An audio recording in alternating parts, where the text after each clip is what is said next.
C'est quoi manifester qui tu es à partir d'un espace impersonnel et non à partir d'une identité faite de limitations que tu as créées inconsciemment. C'est une évolution intérieure de déconditionnement et de dépouillement. Manifester non plus à partir de nos vieilles boucles mentales et de nos schémas, mais à partir d'un espace plus libre, plus vivant, plus disponible. Si tu as vu les 2 vidéos précédentes, tu sais déjà que je parle d'une façon de manifester à partir du vivant. Mais aujourd'hui, j'ai envie d'aller un peu plus loin. Parce que pour manifester depuis un espace impersonnel, il y a une étape souvent oubliée, qu'on veut franchir rapidement et pourtant essentielle, et qui est comme un chemin. Ce que j'appellerais la déprogrammation consciente. C'est un tournant intérieur. Ce n'est pas juste penser autrement, c'est se désapprendre. C'est une évolution intérieure de dépouillement, presque un retour à la source, pour passer de « je veux que la vie réponde à mes désirs » à « je laisse la vie me traverser, me guider, me révéler ». Ou même « je suis la vie qui se cherche, qui s'auto-crée, libre et spontanée, sans entrave, sans limitation, et aussi sans peur des entraves et limitations qui peuvent surgir aussi. Là où il n'y a plus de séparation entre le créateur et la création, mais surtout là où la création ne se sent plus séparée du créateur. Là où tu redeviens pure création. Ce n'est plus partir de nos vieilles boucles mentales ou de nos schémas bien rodés. C'est laisser émerger un mouvement depuis un espace plus libre, plus vivant, plus disponible. Mais pour que cet espace existe, il faut d'abord libérer le terrain. Et c'est là qu'intervient la déprogrammation consciente.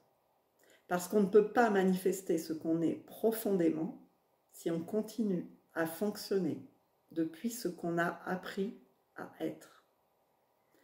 Et ce qu'on a appris à être, ce sont souvent des « il faut », des « je dois », des « on m'a dit que », des stratégies pour être aimé, rassuré, accepté, pour s'adapter, des désirs qui viennent de blessures et pas d'un élan réel, des mécanismes de contrôle pour éviter la peur ou la perte, et des choix dictés par le manque plutôt que par l'abondance, des conditionnements collectifs limitants, de la résistance à ce qui est.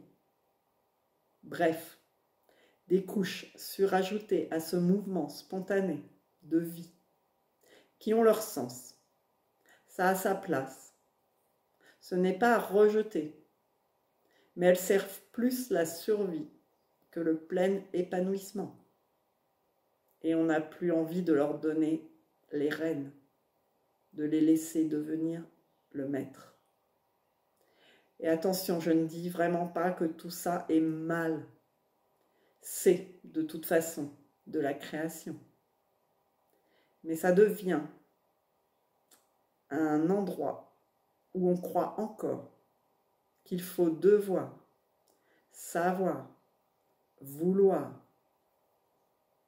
Si je veux que la vie se manifeste à travers moi de façon expansive, il est intéressant que je dégage un peu le passage.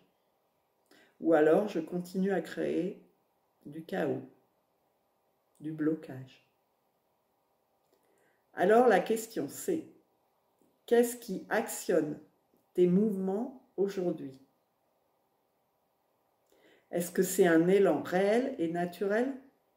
Ou est-ce que c'est une vieille habitude, un réflexe de survie, un truc appris et répété tellement souvent qu'il est devenu moi, sans l'être vraiment? Parce que ce moi, pour qui je me prends aujourd'hui, C'est un ensemble de croyances qui forment des multiples personnalités fluctuantes. Et plus je commence à observer ça honnêtement, pas pour le juger, mais pour le voir en conscience, pour juste l'accueillir, plus je reviens à un état neutre. Et là, je peux enfin voir ce qui veut naître maintenant, pas ce qui se répétait par automatisme, par le passé. Tu te reconnectes à cet espace intérieur.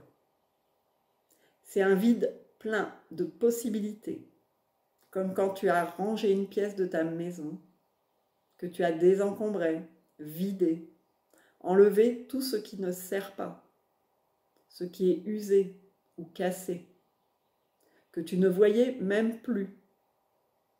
Un vide vivant, comme une page sur laquelle tu poses ton envie d'écrire. Et c'est de là que naît le mouvement juste. Celui qui ne vient pas de cette identité douloureuse qui te restreint, mais du vivant. C'est ce que j'appelle la présence créative. Tu n'as pas besoin d'inventer un désir. Tu n'as pas besoin de forcer une intention. Tu n'as même pas besoin de savoir ce que tu veux. Tu peux juste écouter. Qu'est-ce qui bouge en toi, là, maintenant? Qu'est-ce qui pousse naturellement, sans contrôle? Qu'est-ce qui t'appelle? Pas depuis la peur, mais depuis une joie tranquille. Est-ce que tu es prêt à faire confiance à cette écoute? Parce qu'à ce moment-là, tu n'es plus quelqu'un qui manifeste.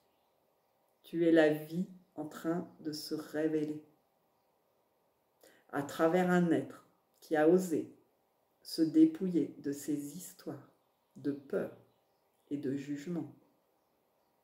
Et c'est là que je peux peut-être t'aider. Parce que cette déprogrammation consciente, ce n'est pas juste un concept spirituel ou une théorie à connaître. C'est un processus précis, incarné, qui demande une intention d'écoute et de regard. C'est un processus que j'ai expérimenté, que j'ai traversé, que j'ai affiné et que je n'ai de cesse de continuer à explorer. Je sais reconnaître maintenant les mécanismes cachés, les zones aveugles, les peurs qui déguisent les élans.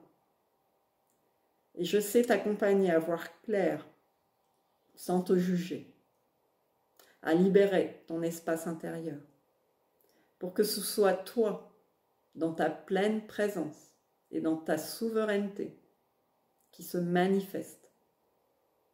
Pas ton passé, pas ton mental, pas toutes ces croyances, pas tes peurs et tes blessures. Toi, relié au vivant. Toi, le vivant. Parfois, quand on en a vraiment marre, des chiffres se font en un éclair. Mais le plus souvent, on trimballe toutes ces couches qui nous bloquent comme une glu dont on n'arrive pas à se décoller. Et il faut gratter et décaper pour voir apparaître le brut sous le vernis. Alors, est-ce que tu es prêt à faire le ménage, à déprogrammer consciemment ce qui ne te sert plus, à sortir du mode automatique pour enfin laisser émerger ce qui n'a encore jamais été vu, dit ou vécu à travers toi? Parce que ce vide-là, ce n'est pas un renoncement, un vide mort. C'est une porte d'entrée qui ouvre sur le vivant manifesté, libéré de ces résistances. C'est un chemin qui n'a peut-être pas de fin, mais qui permet de sortir de cette idée, de ce sentiment, que quelque chose ne va pas et que je suis bloqué là, et de tourner sans cesse dans cette boucle. Une déprogrammation consciente, c'est un processus d'introspection et de mise en lumière des mécanismes automatiques qui forment la personne que tu crois être jusqu'ici, par une présence soutenue, pour renaître à ce que tu es, pour laisser place à l'élan spontané de la vie qui jaillit dans l'instant, dans toute sa créativité insaisissable.